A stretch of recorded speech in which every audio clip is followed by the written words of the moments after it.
E că Dumnezeu ne-a dăruit toamna târziu, a dăruit așa cadou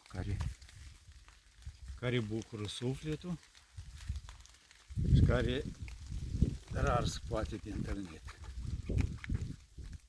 Dar noi am întâlnit. E că așa. O minune extraordinară.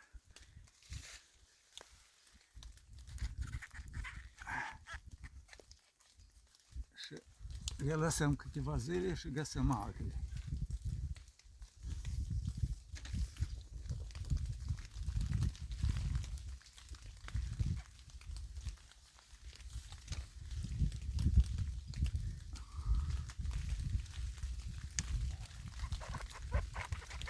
Apasă din nou